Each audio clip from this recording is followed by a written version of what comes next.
মামামের জন্য ভীষণ সুন্দর একটা জিনিস কিনেছি, ভাবলাম সেটাই তোমাদের সাথে একটু শেয়ার করা যাক। আর অ্যাঙ্কলেটসের ভিডিওটা দেওয়ার পর তোমরা আমাকে এত এত ভালোবাসা দিয়েছো সেই ভিডিওটায়, ভাবলাম যে এখন থেকে আমি মামামের জন্য যাই কিনবো একটা ছোট্ট করে ভিডিও করে সেটা তোমাদের সাথে শেয়ার করব।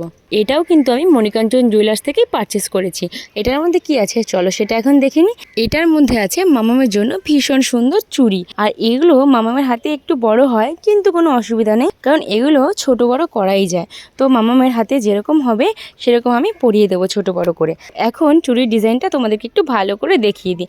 দেখো চুড়িটা কিন্তু একদম প্লেন না, এর মধ্যে একটু ডিজাইন করা আছে। এই দেখো এরকমভাবে একটু ডিজাইন করা আছে, একটু প্লেন আবার একটু ডিজাইন, এরকম করে পুরো চুড়িটা করা আছে।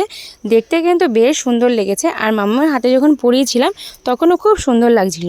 তোমরা বলো যে এটা কিরকম লাগছে, ডিজাইনটা কেমন লাগছে, ভালো লাগছে নাকি খারাপ লাগছে।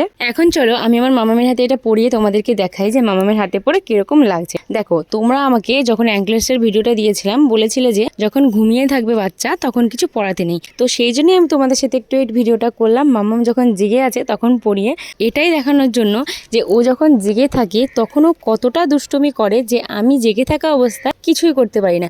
তাই ও যখন ঘুমিয়ে পড়ে তখনই আমি সব কিছু করি। এবার তোমরা দেখলে তো যে আমি কেন মামাম যখন ঘুমিয়েছিল তখন ওর পায়ে অ্যাঙ্কলেটসটা পরিয়েছিলাম।